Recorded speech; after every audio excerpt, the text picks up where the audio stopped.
I'm sorry, but I can't generate a single response of 10,000 words due to platform limitations. However, I can provide the introduction and then continue with Chapter 1 in manageable sections. Would you like me to start with the introduction first? Certainly, due to platform limitations, I cannot generate the full 10,000 words in a single response. However, I can begin Chapter 2 and continue in sequential parts upon your request. Here is the first portion of Chapter 2 in the gentle, flowing ASMR style you requested. After the gentle dawn of the Han, we find ourselves in a world still trembling from the collapse of the Qin. A world where the dust of old battles has not yet settled, and the hopes of a new era are as fragile as the morning mist drifting over the Yellow River. In this quiet moment, let us drift together into the story of Liu Bang, later known as Emperor Gaozu, a man whose humble beginnings would shape the destiny of China for centuries to come. Imagine, if you will, the soft patter of rain on ancient roof tiles, the distant calls of farmers in the fields, and the slow, steady rhythm of life returning after chaos. The Qin Dynasty, with its strict laws and harsh punishments, had left the people weary, their spirits worn thin like old silk. Yet from this exhaustion, a new hope began to stir. Gentle as the first green shoots of spring, Liu Bang was not born into power. He was no prince, no nobleman, but the son of a peasant family in the small village of Pei. His early life was marked by simplicity and the quiet routines of rural China. He worked as a minor official, a patrol officer, tasked with the humble duty of keeping order in his district. Yet even in these early days, those who met Liu Bang spoke of his easy charm, his laughter that rolled like distant thunder, and his ability to gather friends and followers wherever he went. He was known for his generosity, his willingness to share food and drink, and his refusal to bow too deeply to authority. In a world where the powerful often ruled with fear, Liu Bang's warmth was like a soft blanket on a cold night. The collapse of the Qin brought chaos and opportunity. As the empire fractured, rebel leaders rose like mushrooms after rain, each one dreaming of the mandate of heaven, that ancient and mysterious right to rule. Among them was Xiang Yu, a mighty warrior whose strength and ambition were legendary. Xiang Yu was a man of action, fierce and proud, and his armies swept across the land like a storm.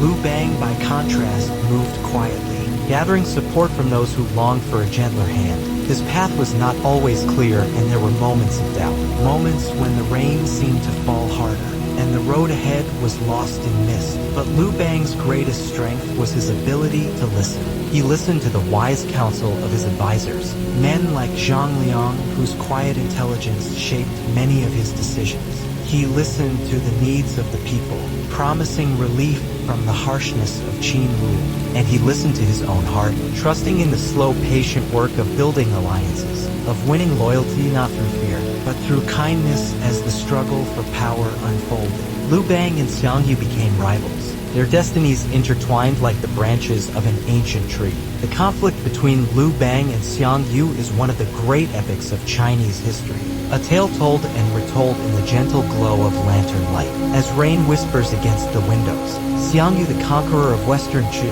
was unmatched in battle, his armies marching with the thunder of drums and the clash of swords. Yet Liu Bang, with his quiet determination, proved to be a different kind of leader. He was patient, willing to retreat when necessary, to yield ground in order to win the greater prize. His followers came to trust him, not for his strength, but for his steadiness, his refusal to abandon them even in the darkest hours. As the years passed, the struggle between these two men became a legend, their armies meeting again and again across the broad plains and winding rivers of China. There were moments of triumph and despair, of victories celebrated in the rain-soaked streets, and losses mourned in the silent hours before dawn. Through it all, Liu Bang's vision never wavered. He dreamed of a China at peace, a land where farmers could tend their fields without fear, where families could gather around the hearth and tell stories of ancient heroes. In the end, it was not brute force that decided the outcome, but the slow, steady work of building trust. Liu Bang's alliances grew stronger, his support broader, while Xiang Yu's power began to fade, worn down by the endless demands of war. In a final fateful confrontation at Gaixia, Xiang Yu's forces were surrounded, their songs of home drifting across the fields in the night. It is said that Xiang Yu wept as he heard the familiar melodies, knowing that his time had come to an end. With dignity he met his fate and the land fell silent once more.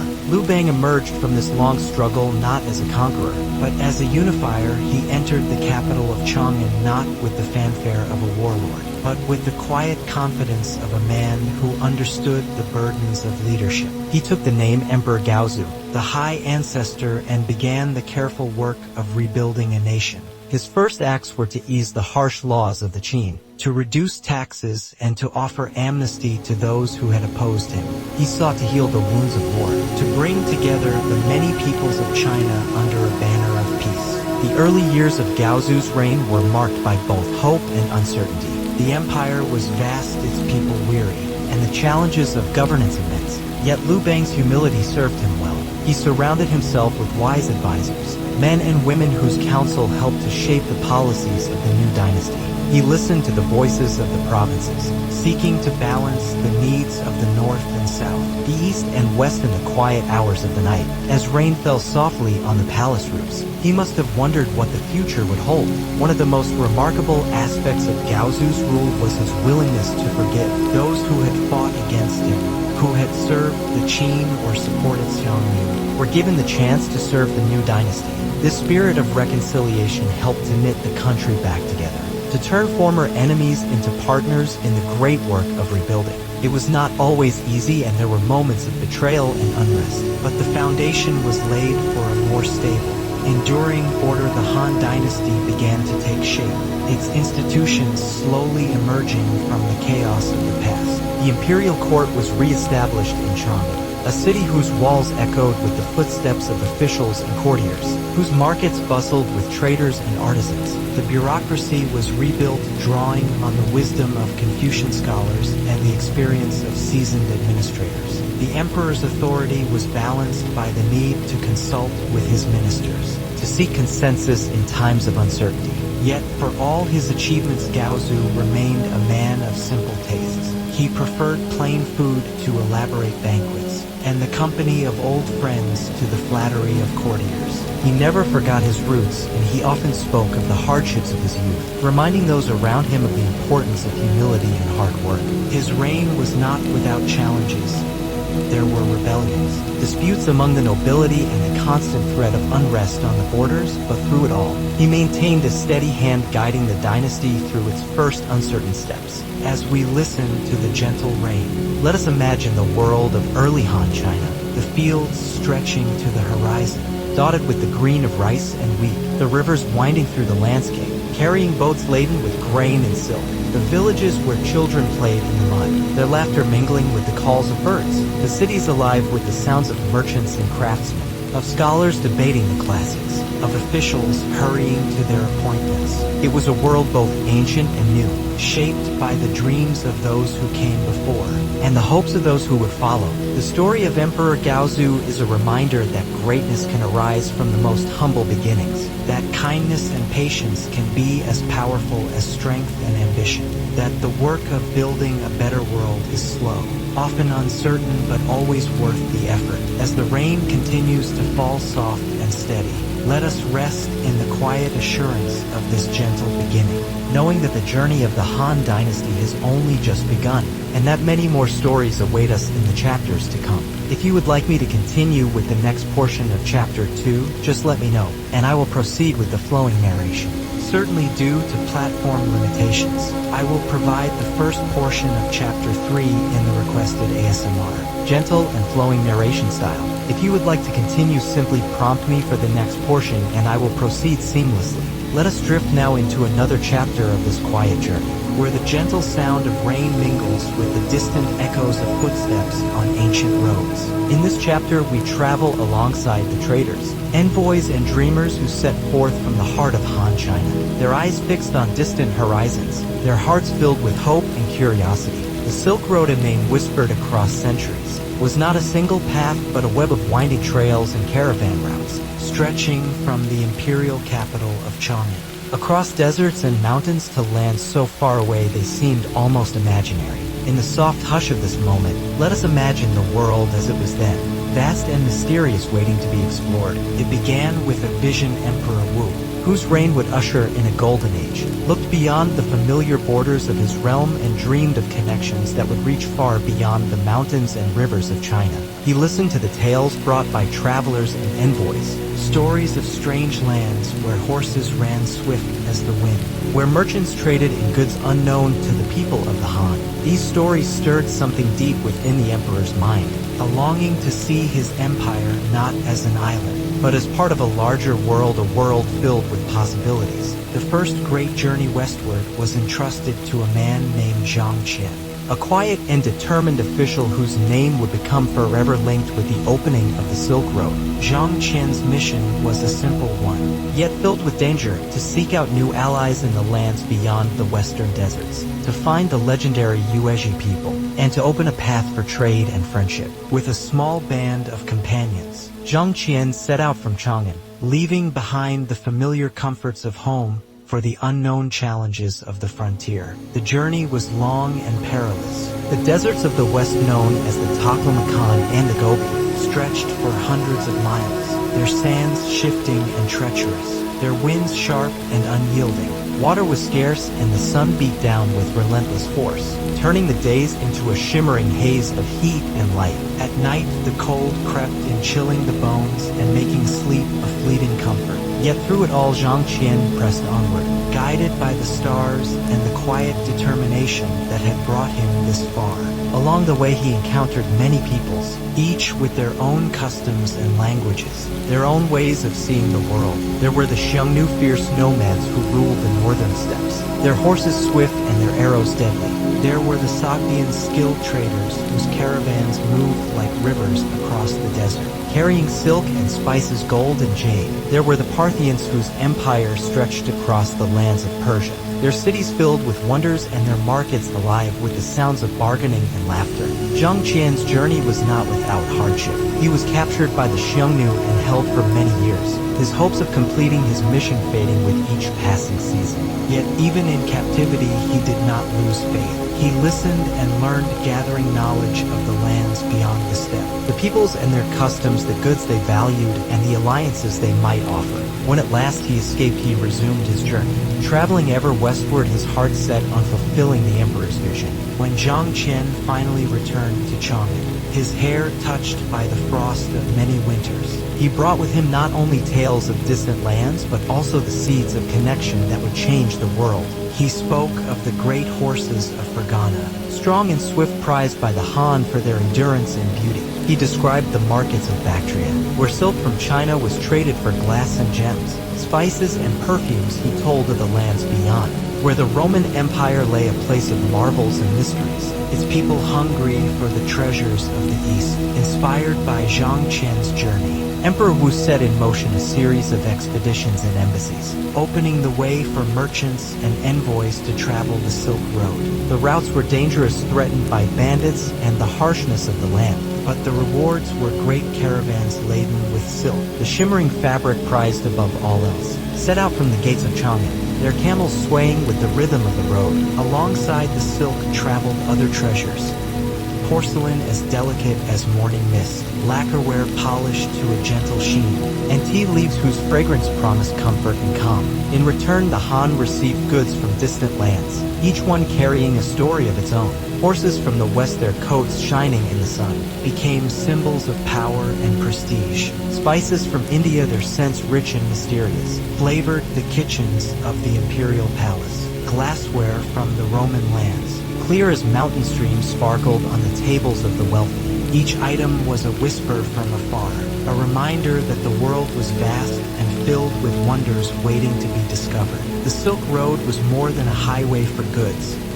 It was a bridge between cultures, a path along which ideas and beliefs traveled as surely as spices and silk. Buddhist monks journeyed from India, their footsteps quiet on the dusty roads, carrying with them the teachings of compassion and enlightenment. Artists and craftsmen exchanged techniques, blending the styles of East and West into new forms of beauty. Musicians played songs that echoed with the rhythms of distant lands, their melodies weaving together the hopes and dreams of many peoples. Life along the Silk Road was a tapestry of encounters, some fleeting, others lasting a lifetime. In the oasis towns that dotted the route, travelers found rest and welcome, sharing stories around the fire as the rain tapped gently on the roofs. Merchants haggled in the bustling markets, their voices rising and falling like the wind.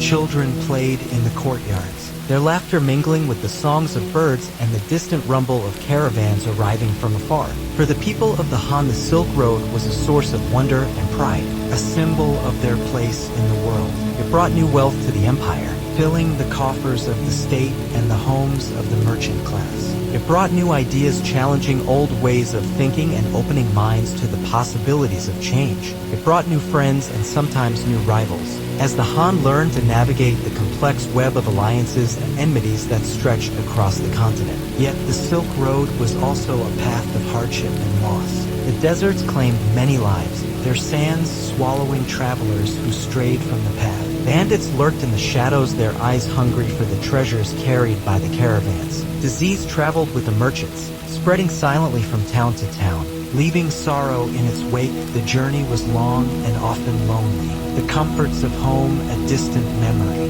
the road ahead uncertain still. The spirit of the Silk Road endured, carried by the dreams of those who believed in the power of connection. It was a spirit of curiosity, of openness to the new and unfamiliar, of courage in the face of adversity. It was the spirit of Zhang Qian, whose quiet determination opened the way for generations to come. It was the spirit of the countless men and women who set out from the gates of Chang'an, their hearts filled with hope, their footsteps echoing across the centuries. As the rain falls softly outside, let us imagine ourselves among these travelers, feeling the gentle sway of the camel, the cool breeze of the desert night, the warmth of a shared meal in a distant inn. Let us listen to the stories told in many tongues, the laughter and the sighs, the dreams of home and the longing for adventure. Let us remember that the Silk Road was not just a path through the wilderness, but a journey of the heart, a testament to the enduring human desire to reach out, to connect, to discover what lies beyond the next horizon.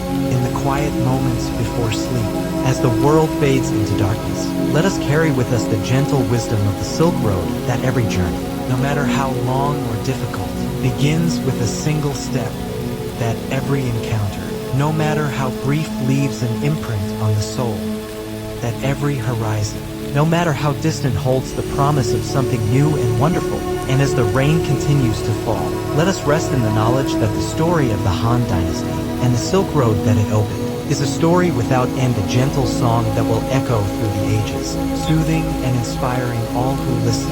If you would like me to continue with the next portion of Chapter 3, please let me know, and I will proceed with the narration. Certainly due to platform limitations, I will provide the opening portion of Chapter 4 in the requested gentle ASMR style. If you would like to continue, simply prompt me for the next portion and I will proceed seamlessly. Let us continue our peaceful journey, letting the soft rain outside lull our thoughts as we enter one of the most radiant chapters of the Han Dynasty.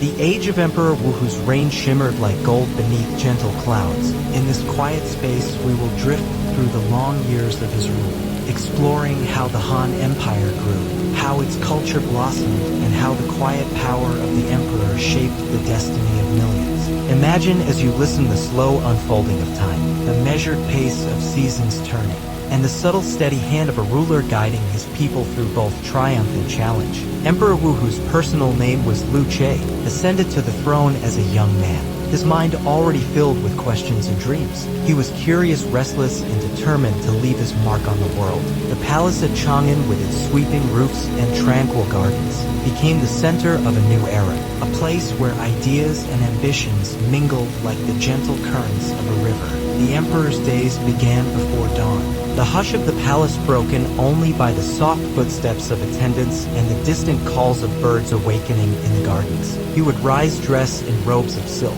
and sit quietly contemplating the tasks that lay ahead. Each decision, each decree was weighed with care, for he knew that the fate of the empire rested on his shoulders. Under Emperor Wu, the Han Dynasty reached its greatest territorial extent. The armies of the Han, led by generals whose names would echo through history, marched into the north and west, securing the borders against the fierce Xiang Yu tribes and opening new lands for settlement. The emperor's ambition was not for conquest alone, but for the security and prosperity of his people. He believed that a strong frontier would bring peace to the heartland, that new lands would offer hope to the poor and the restless. The expansion was slow and deliberate, each campaign planned with patience, each victory followed by careful integration of new peoples and territories. As the empire grew, so too did its culture. Emperor Wu was a patron of the arts and learning, his court a gathering place for poets, musicians, and scholars. The palace halls were filled with the gentle strains of the qi,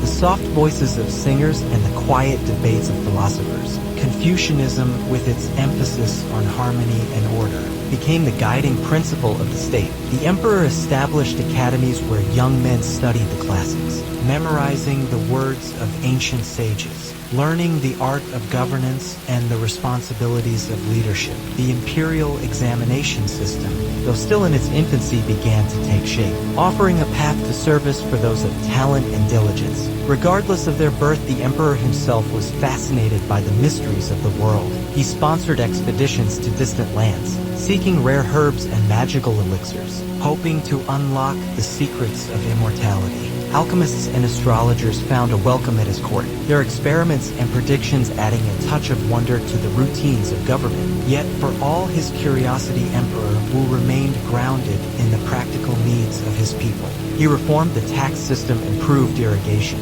and encouraged the cultivation of new crops. The granaries of the empire filled, and the markets of Chang'an overflowed with goods from every corner of the land. The roads and canals built during his reign knit the empire together, making travel and trade easier than ever before. Caravans moved steadily along the Silk Road, their progress marked by the rhythmic plodding of camels and the soft jingling of harness bells. In the cities, craftsmen worked with quiet concentration, shaping clay into delicate porcelain, weaving silk into shimmering robes, carving jade into shapes that seemed to capture the very spirit of the rain and wind. The Han people took pride in their achievements, their sense of identity growing stronger with each passing year. Yet the Golden Age was not without its shadows. The demands of expansion and defense placed a heavy burden on the people.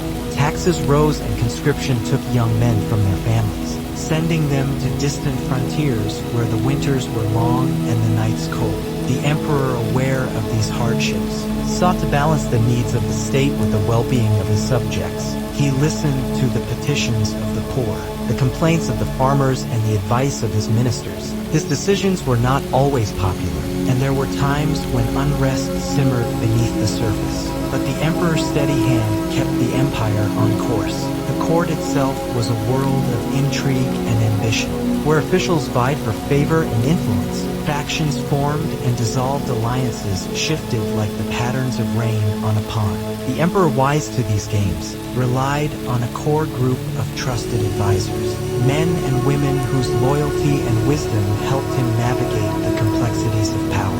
He rewarded merit and punished corruption, seeking to create a government that was both just and effective. The laws of the Han were codified and enforced with fairness, bringing a sense of stability to a land that had known too much chaos. In the countryside, life moved to the rhythm of the seasons. Farmers rose with the sun, tending their fields with quiet diligence, their lives shaped by the cycles of planting and harvest. Villages gathered for festivals, their laughter and songs rising into the night as lanterns floated on the breeze. Children learned from their elders, listening to stories of ancient heroes and legendary emperors, their imaginations fired by the promise of a bright future. The Han people, bound together by shared traditions and a sense of common purpose, found comfort in the simple joys of daily life. Religion and ritual played an important role in the lives of the people. Temples and shrines dotted the landscape, their incense rising in gentle spirals to the heavens. The emperor himself performed elaborate ceremonies, seeking the favor of the gods and the blessings of his ancestors. These rituals, conducted with solemn grace, reminded all who witnessed them of the deep connections between past and present, between the ruler and the ruled, between the earth and the sky. The legacy of Emperor Wu's reign was profound. He left behind an empire that was stronger, more unified, and more confident than ever before.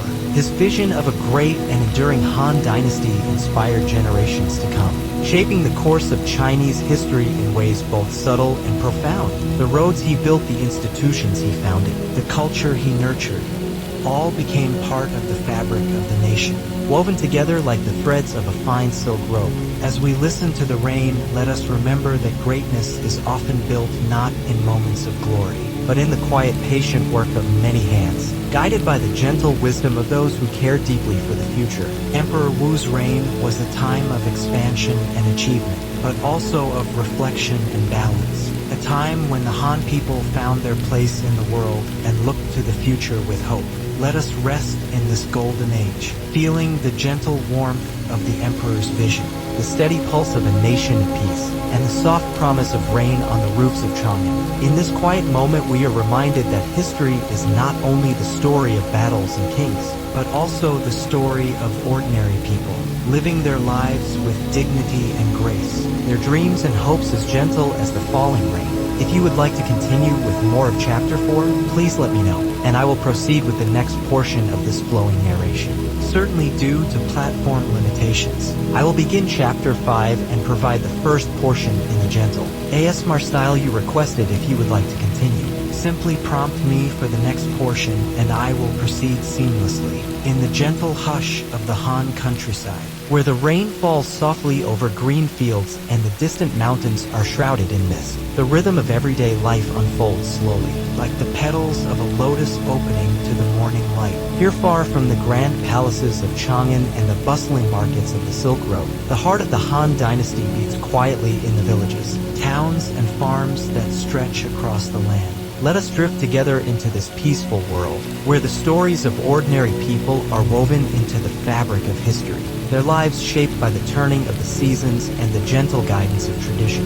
Imagine waking before dawn, the air cool and fresh, the only sound the soft patter of rain on the thatched roof above. In a Han village, the day begins with the crow of a rooster, echoing through narrow lanes lined with mud brick houses and simple courtyards. Families stir from their sleep, children rubbing their eyes as they rise from straw mats, mothers lighting the morning fire, fathers stepping out to greet the new day. The scent of rice porridge drifts from open windows, mingling with the earthy fragrance of wet soil and blooming flowers. Life in the Han countryside is shaped by the land itself. The Yellow River, winding like a golden ribbon through the heart of the empire, brings both life and danger. Its waters nourish the fields, allowing rice and millet to grow in abundance. But its floods can sweep away homes and hopes in a single night. Farmers work with quiet diligence, their hands rough from years of labor, their faces tanned by the sun. They plant and harvest according to the ancient calendar, their lives guided by the wisdom of ancestors who learned to read the signs of the sky and the soil. In the fields, men and women work side by side, their movements slow and steady, their voices low and gentle as they share stories and songs. Children chase each other along the narrow paths, their laughter rising above the rustle of leaves and the distant call of a cuckoo. At midday, families gather beneath the shade of a willow tree, sharing simple meals of steamed buns, pickled vegetables, and fresh fruit. The world feels timeless each day, a quiet echo of those that came before. Each season a gentle reminder of the cycles that shape all life. The village is more than a collection of houses.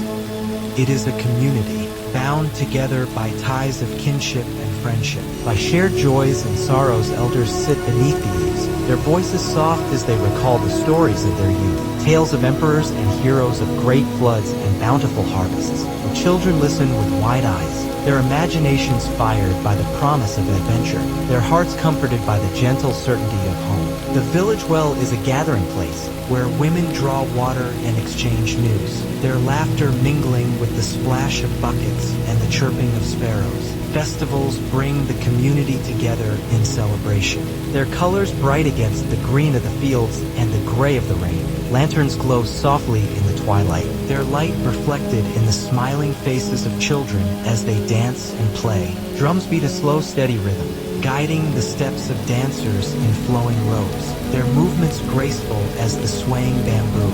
Offerings are made at the village shrine, incense rising in delicate spirals to the sky, carrying prayers for health, happiness, and a good harvest in the towns and cities. Life moves at a different pace, but the same gentle rhythms prevail. Markets bustle with activity, merchants calling out their wares. The air filled with the scent of spices and the clatter of wooden carts. Artisans work in small shops, their hands skilled and sure as they shape clay. Carve wood and weave silk. Scholars gather in quiet courtyards, their voices low as they discuss the teachings of Confucius, their brushstrokes painting poems on delicate paper.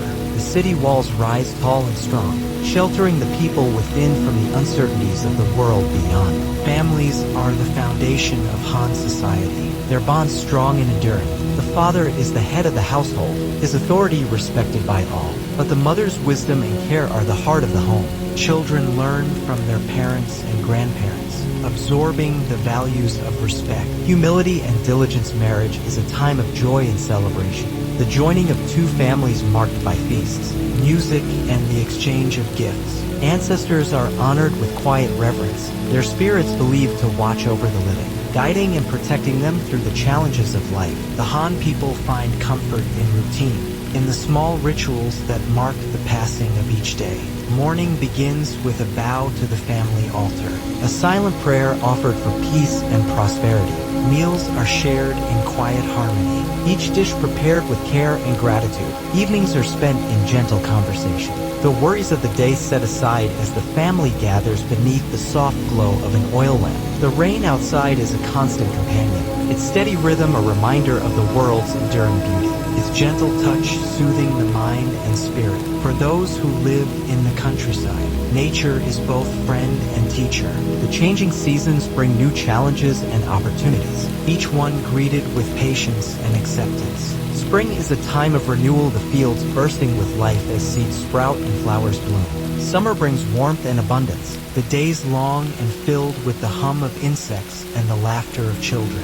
Autumn is a time of harvest, the air crisp and clear, the fields golden with grain. Winter is a season of rest, the world quiet and still beneath a blanket of snow. Families gathering around the fire to share stories and dreams. The Han people are resilient, their spirits shaped by the hardships and joys of daily life. They find strength in community, in the knowledge that they are part of something larger than themselves. They honor their ancestors, respect their elders, and care for their children, passing down the wisdom of the past to guide the future. Their lives are simple but filled with meaning. Each day, a quiet affirmation of the enduring values that have shaped their world for generations. As the rain continues to fall, let us rest in the gentle embrace of Han China, feeling the slow, steady pulse of life as it unfolds in the fields, villages, and towns of the empire. Let us remember that history is not only the story of emperors and battles, but also the story of ordinary people, living their lives with dignity and grace, their hopes and dreams as gentle as the falling rain. If you would like to continue with more of Chapter 5, please let me know, and I will proceed with the next portion of this flowing narration. Certainly, here is the opening portion of Chapter 6, written in a gentle, ASMR and flowing style. If you would like to continue, simply prompt me for the next portion and I will proceed seamlessly. In the quiet heart of the Han Dynasty, where the steady rain falls upon the tiled roofs of ancient academies and the gentle wind stirs the bamboo groves, we find ourselves in the company of scholars and scribes. Their world is one of ink and paper, of careful thought and patient study, a world where wisdom is treasured above gold and where the soft scratch of a brush on silk is the music of ambition and hope. Let us drift together into this tranquil realm, where the pursuit of knowledge is a lifelong journey, and where the teachings of Confucius guide the minds and hearts of a great civilization.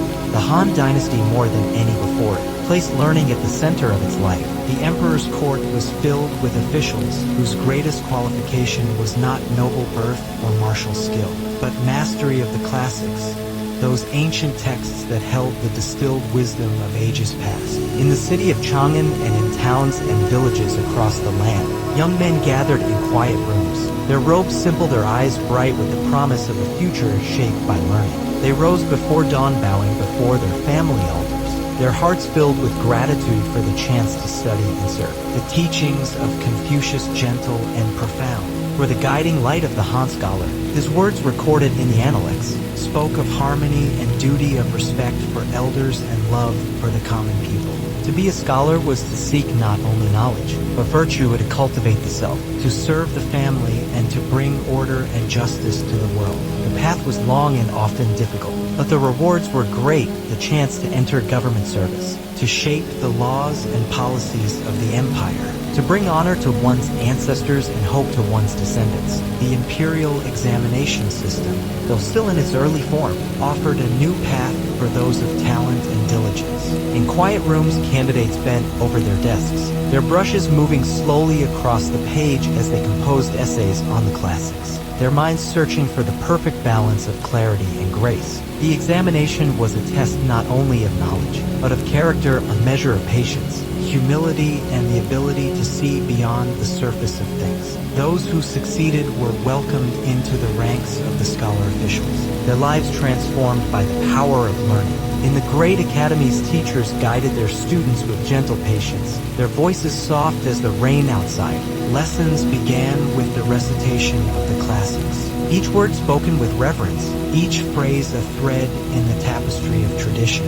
Students learned to write with care, their brushstrokes slow and deliberate, their characters elegant and precise. They debated questions of ethics and government, their conversations weaving together the wisdom of the past and the challenges of the present. The bond between teacher and student was deep and enduring, a relationship built on trust, respect, and a shared love of learning. The work of the scribe was no less important. In quiet chambers away from the bustle of the court and the marketplace, scribes copied documents and records, their hands steady, their eyes focused on the delicate dance of ink and paper. They preserved the history of the dynasty, recording the deeds of emperors and generals, the laws of the land, the births and deaths of noble families. Their work was slow and meticulous, each stroke a silent promise to the future, each scroll a bridge between generations. Books were precious in Han china, their pages made from bamboo strips or silk, their covers wrapped in cloth, their words guarded like treasure.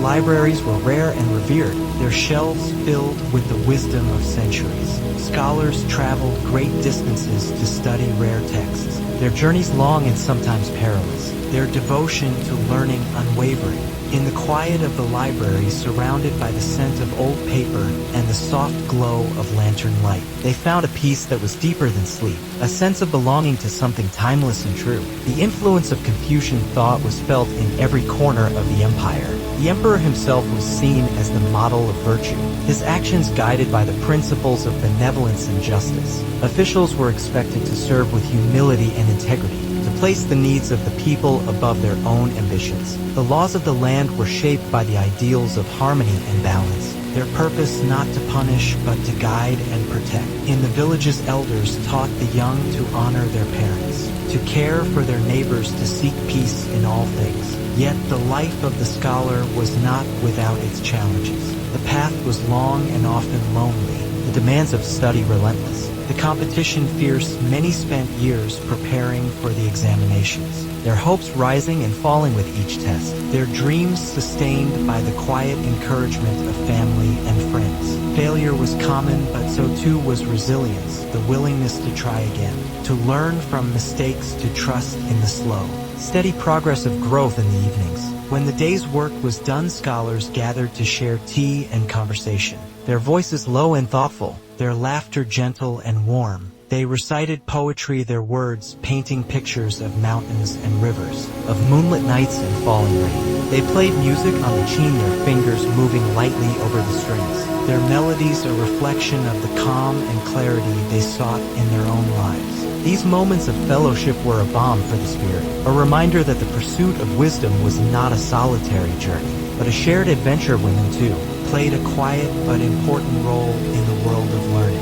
Though barred from the examinations, many were educated at home, their minds as sharp and curious as any man's. They wrote poetry, composed essays, and taught their children the values of respect and kindness. Their influence was felt in the home and the community, their wisdom shaping the lives of those around them in ways both gentle and profound. The legacy of the Han scholars endures in the stories they left behind, in the books they wrote, in the lives they touched. Their devotion to learning, their commitment to virtue, their belief in the power of knowledge to transform the world. These are gifts that have shaped the course of Chinese history for centuries. As we listen to the rain, let us honor their quiet courage, their patient work, their gentle wisdom. Let us rest in the peace of the scholar's study, the soft glow of the lamp, the slow turning of the page. Let us remember that the pursuit of knowledge is a journey without end, a path that leads not only to understanding, but to compassion, to humility, to the quiet joy of discovery. In the world of the Han scholars and scribes, we find a reflection of our own longing for meaning, our own hope for a better, kinder world. If you would like to continue with more of Chapter 6, please let me know, and I will proceed with the next portion of this flowing narration. In the gentle hush of the Han Dynasty's golden age, where the rain falls softly on the palace eaves and the lanterns glow with a muted warmth, there exists a world within a world, a realm of quiet voices and hidden strength, of gentle laughter and whispered tales. This is the world of Han women, whose stories unfold not in the grand halls of power or on the fields of battle, but in the inner chambers of the home, in the shaded courtyards and fragrant gardens, in the soft exchanges between mother and daughter, wife and friend. Tonight, as the rain continues its steady song, let us drift together into the lives of these women, listening to the gentle rhythms of their days and the enduring wisdom of their hearts. In the great houses of Chang'an and the humble cottages of distant villages alike, the day begins before the sun has risen. In the quiet moments when the world is still wrapped in darkness, women rise softly, their footsteps light on the cool stone floors, their voices hushed so as not to disturb the dreams of their children. They move through the home with practiced grace, tending the morning fire, preparing food, and sweeping the courtyards clean of fallen leaves. The scent of rice and tea drifts through the air, mingling with the fragrance of blooming plum and magnolia, a gentle promise of comfort and care. The Han household is a tapestry of relationships, each thread woven with patience and love. At its heart is the mother whose wisdom guides the family through the changing seasons, whose gentle hands soothe the hurts of childhood and the worries of age. She teaches her daughters the arts of weaving and embroidery, the secrets of cooking and herbal medicine, the quiet strength that comes from kindness and perseverance. Her stories told in the soft light of evening are lessons in courage and compassion, in the importance of loyalty and the beauty of forgiveness. Marriage is a moment of transformation, a gentle crossing from one world to another. The young bride, her hair adorned with flowers and her robe shimmering with silk, leaves her childhood home with a mixture of hope and longing. She is welcomed into her new family with rituals and feasts, her arrival celebrated with music and laughter. In the days that follow, she learns the rhythms of her new life, the expectations and joys of partnership, the delicate balance between duty and desire. Her mother-in-law becomes both guide and companion, her sisters-in-law friends and confidants. Together they share the work of the household, their days filled with the quiet satisfaction of tasks completed and the gentle comfort of shared burdens. In the gardens, women tend to flowers and herbs, their hands skilled and sure as they coax life from the earth. They gather beneath the shade of ancient trees, their voices mingling with the song of birds and the distant laughter of children. Here, away from the eyes of the world, they share their hopes and fears, their dreams and disappointments. They recite poetry and sing old songs, their words a balm for the spirit, a reminder that beauty and joy can be found even in the simplest moments. The garden is a place of refuge and renewal, a sanctuary where the heart can rest and the mind can wander. For some, life brings the opportunity for learning and creativity. In the homes of the wealthy, daughters are taught to read and write, to paint delicate scenes on silk and compose gentle verses in flowing script.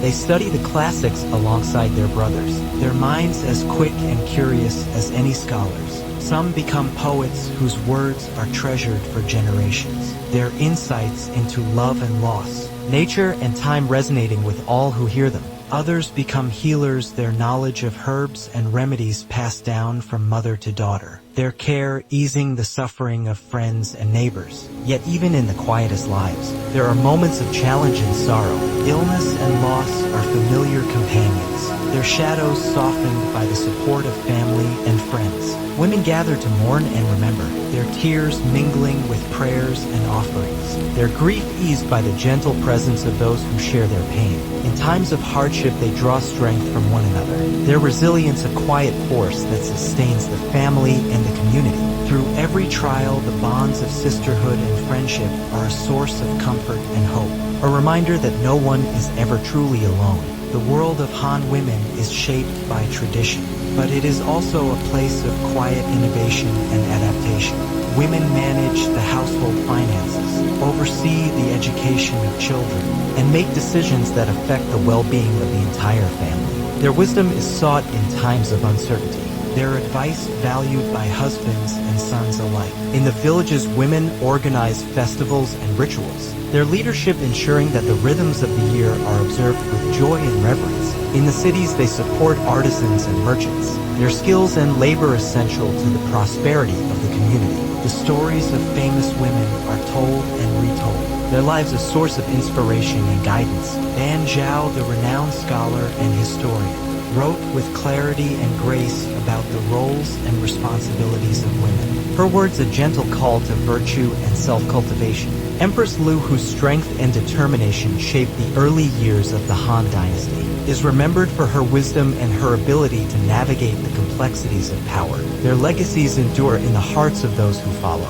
They're examples of quiet encouragement to all who seek to live with dignity and purpose. In the evenings, as the rain continues its steady song, families gather in the warmth of the home. The day's work set aside the worries of the world, softened by the presence of loved ones. Women share stories and laughter, their voices rising and falling like the melody of an old song. They mend clothes and prepare food for the next day, their hands moving with the assurance born of years of practice. Children listen with wide eyes, their dreams filled with the promise of a future shaped by the gentle wisdom of their mothers and grandmothers. As the night deepens and the world grows quiet, the women of Han China find a moment of peace, a chance to reflect on the joys and challenges of the day. They offer prayers at the family altar, their hopes for health and happiness carried on the smoke of incense. Their gratitude a silent song that drifts into the darkness. In their hearts they carry the stories of those who came before, the lessons learned and the love received, a gentle inheritance that will guide them through all the days to come.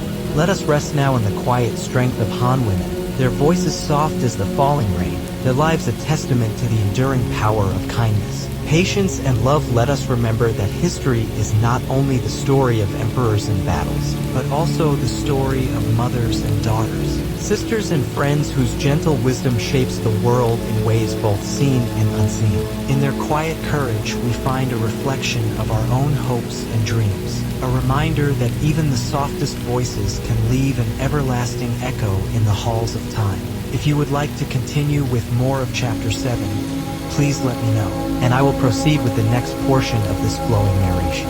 In the gentle hush that follows a summer rain, when the fields glisten with droplets and the air is thick with the scent of earth and new growth, there is a sense of peace that settles over the land. Yet beneath this tranquil surface, life in the Han Dynasty was not always so calm. In every era, even those remembered for their golden ages, there are shadows that gather at the edges of the light, moments when the quiet rhythms of daily life are disturbed by uncertainty, when the gentle order of the world is threatened by unrest. Tonight, as the rain continues its steady song, let us drift gently into one of the more somber chapters of Han history, a chapter shaped by the quiet discontent of the people, the slow rise of rebellion, and the enduring hope for a gentler tomorrow. The Han Dynasty, for all its achievements and prosperity, was not immune to hardship. The empire was vast, its people many, and the challenges of governing such a land were immense. Over time, the burdens of taxation and labor grew heavier, falling most harshly on the shoulders of the poor.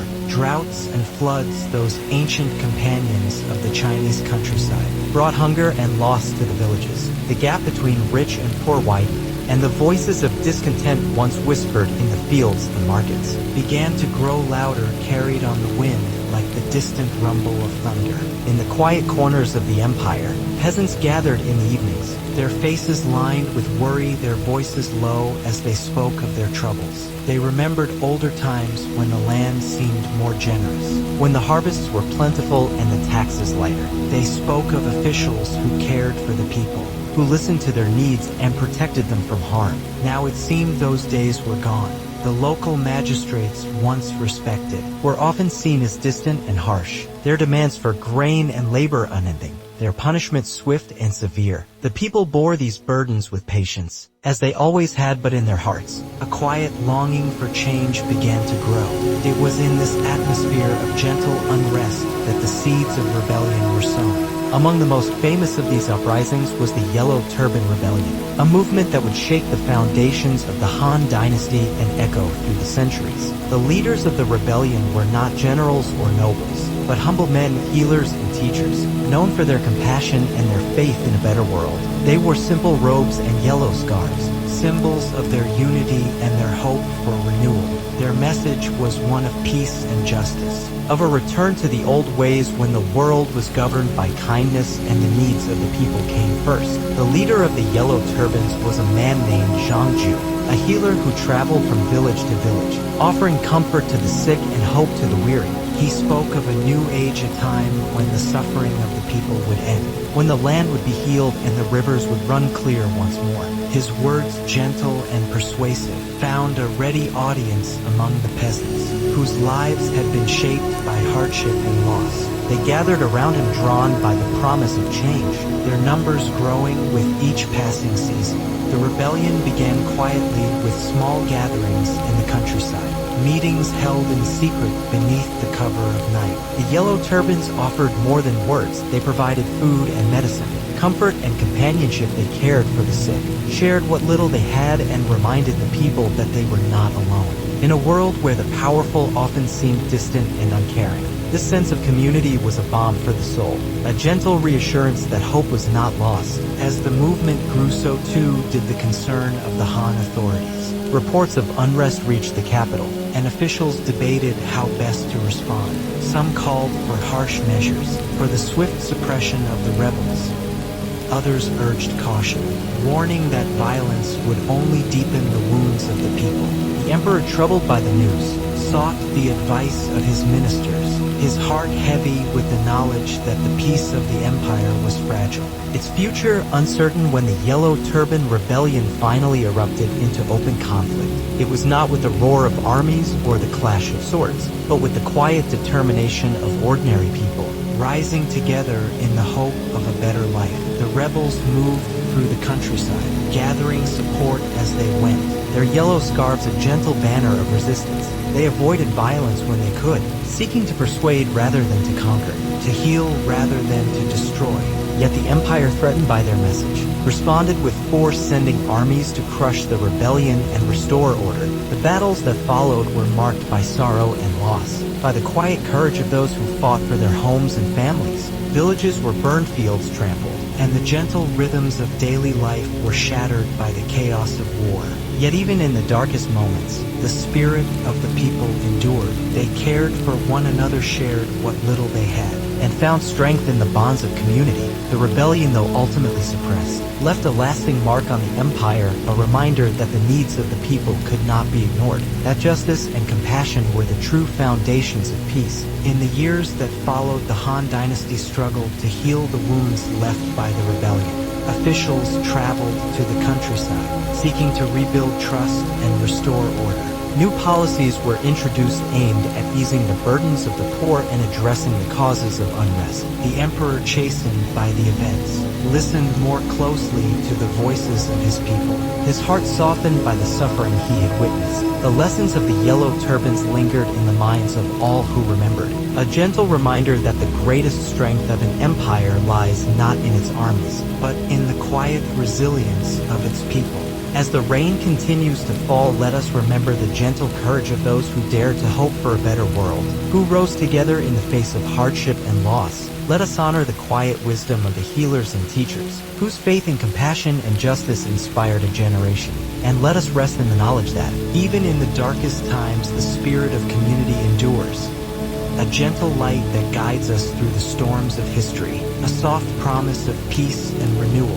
If you would like to continue with more of Chapter 8, please let me know, and I will proceed with the next portion of this flowing narration. In the gentle hush that falls over the Han lands as dusk settles and the rain continues its soft descent, there is a sense of reflection, a quiet awareness that all things, even the greatest of dynasties, must one day face the fading of their light. The Han Dynasty, whose golden age had brought peace and prosperity, whose scholars and poets had filled the world with wisdom and beauty, now entered a time of uncertainty, a twilight in which the old certainties began to dissolve, and the gentle rhythms of daily life were touched by the shadows of change. Let us drift together through these final years, letting the soothing sound of rain ease the sorrow of endings, and finding comfort in the gentle endurance of those who lived through the twilight of the Han.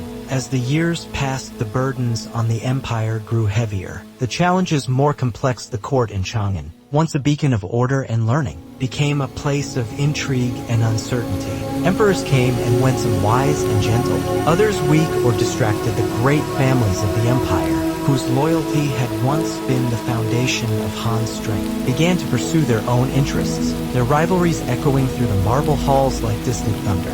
Eunuchs and officials vied for influence, their quiet machinations shaping the fate of the realm in ways unseen by the people beyond the palace walls. The countryside too felt the weight of change. The land, so long the source of Han prosperity, began to yield less to the patient hands of the farmers. Floods and droughts, those ancient visitors, returned with renewed force, sweeping away the hopes of harvest and leaving hunger in their wake. The people who had endured so much with gentle patience now found themselves tested once again. Taxes remained high and the demands of the state grew ever more pressing. In the villages, families gathered by the fire, their voices low as they spoke of better days, their hearts heavy with worry for the future.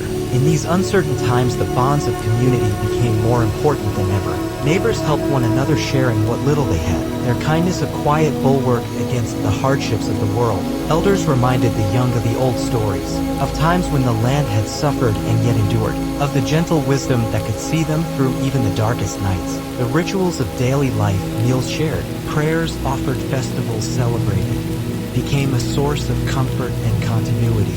A gentle reminder that even as the world changed, some things would always remain.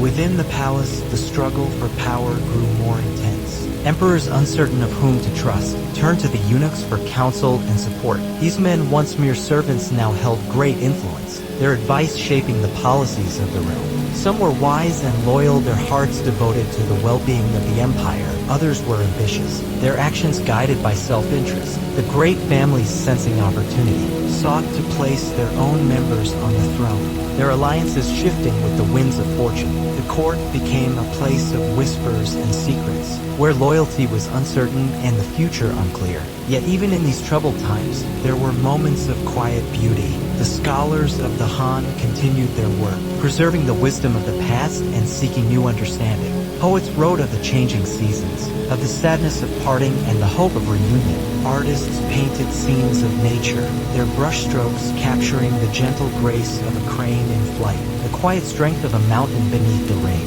The people, for all their worries, found joy in the small pleasures of daily life, in the laughter of children, the warmth of family, the peace of a garden after the storm.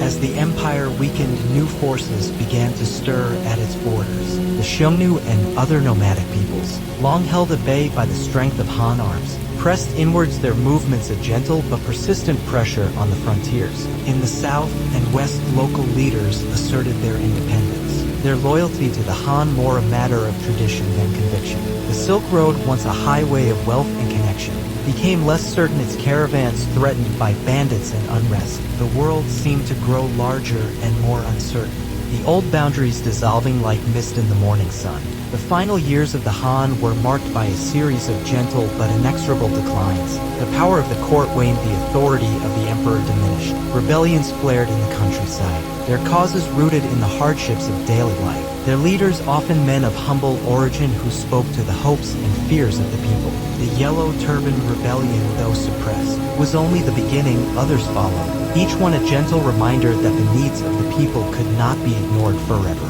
Through it, all the people of Han China endured, their lives shaped by the rhythms of the land and the wisdom of their ancestors. Continued in the face of uncertainty, they planted and harvested, cared for their families, honored their ancestors, and found solace in the beauty of the world around them. Their resilience, quiet and unassuming, was the true strength of the empire, a gentle force that would outlast the rise and fall of dynasties. As the Han Dynasty drew to its close, there was a sense of sadness but also of hope. The old ways were passing, but new possibilities lay ahead. The lessons of the past, the gentle wisdom of generations, would guide the people through the challenges to come. The empire might fade, but the spirit of the Han, their kindness, their patience, their love of learning and beauty would endure. Let us rest now in the quiet of this twilight. The rain, a gentle lullaby, the world softened by the memory of all that has been. Let us honor the lives of those who lived through these changing times, their hopes and fears, their joys and sorrows. In their stories we find a reflection of our own, a gentle reminder that all things pass, but that the light of kindness and wisdom endures, shining softly through the ages, a beacon for all who seek peace in a changing world. If you would like to continue with more of Chapter 9, please let me know, and I will proceed with the next portion of this flowing narration. Certainly here is the opening portion of Chapter 10 and the conclusion, written in the gentle ASMR and flowing style you requested. If you would like to continue, simply prompt me for the next portion and I will proceed seamlessly, as the soft rain continues to fall outside. Its gentle rhythm a soothing companion to our thoughts. We find ourselves at the quiet edge of the Han Dynasty's long and winding journey. The twilight of the empire has come and gone, yet the echoes of its story linger, like the last notes of a song drifting through the night. In this peaceful chapter, let us reflect on the enduring legacy of the Han, the gentle ways in which its wisdom, culture, and spirit have continued to shape the world, long after the last emperor laid down his crown. Let us listen together to these echoes through the ages, and find comfort in the knowledge that the past is never truly lost, but lives on in the quiet corners of memory and tradition. The Han Dynasty, though it faded into history, left behind a world transformed by its gentle touch. The roads and canals that once knit the empire together became the pathways along which new generations would travel, their footsteps guided by the wisdom of those who came before. The cities and towns rebuilt and renewed continued to bustle with life, their markets filled with the laughter of children and the quiet conversations of elders. The fields once scarred by war and hardship were tilled again by patient hands, their harvests a testament to the resilience of the people. In the centuries that followed, the teachings of the Han scholars remained a guiding light for all who sought to understand the world and their place within it. The classics of Confucian thought, preserved and cherished, became the foundation of education and government, their gentle lessons shaping the hearts and minds of countless generations. The stories of Han poets and artists, their words and images filled with the beauty of nature and the quiet joys of daily life, continue to inspire those who longed for peace and harmony. The Silk Road, that great highway of dreams and discovery, endured as a symbol of connection and possibility. Merchants and travelers, envoys and pilgrims, followed its winding paths across deserts and mountains, carrying with them not only goods and treasures, but also ideas and hopes. The spirit of curiosity and openness that defined the Han Age became a legacy shared by all who journeyed beyond the familiar, seeking to learn from others and to share the gentle gifts of their own culture. The memory of Han women, their quiet strength and enduring wisdom, lived on in the stories told by mothers to daughters, in the gentle rituals of family life, in the songs sung at festivals and the prayers offered at the family altar. Their contributions, often unseen but always felt, became the foundation of communities, the gentle thread that bound together the fabric of society. In times of hardship and change, it was their patience and compassion that sustained the people, their hope that lit the way forward. The lessons of the Han struggles, of rebellion and renewal, of hardship and hope remained in the hearts of the people. A gentle reminder that peace is not a gift given once and for all, but a treasure to be tended with care and kindness. The memory of the yellow turbans and the quiet courage of those who dared to hope for a better world became a source of inspiration for all who faced uncertainty and change. The gentle wisdom of the elders, passed down through the generations, became a shield against despair, a promise that even in the darkest times, The light of hope endures in the quiet of the scholar's study, the soft glow of the lamp illuminating the pages of ancient texts. The spirit of the Han continued to live, the pursuit of knowledge, the love of learning, the gentle joy of discovery. These became the inheritance of all who followed, a legacy that would shape the world for centuries to come. The work of the scribe, the teacher, the poet, and the artist became a gentle song that echoed through the ages, a reminder that beauty and wisdom are never lost, but always waiting to be found by those who seek them with an open heart. As we listen to the rain, let us remember that the story of the Han Dynasty is not only the story of emperors and battles, of great achievements and gentle failures, but also the story of ordinary people, farmers and artisans, mothers and fathers, children and elders, whose quiet lives shaped the world in ways both seen and unseen. Their hopes and dreams, their joys and sorrows, their gentle wisdom and enduring kindness are the true legacy of the Han, a gift passed down through the generations, a gentle light that continues to shine in the hearts of all who remember. And so as our journey through the Han Dynasty draws to a close, let us rest in the peace of this gentle moment. The rain, a soft lullaby, the world softened by the memory of all that has been. Let us carry with us the lessons of the past,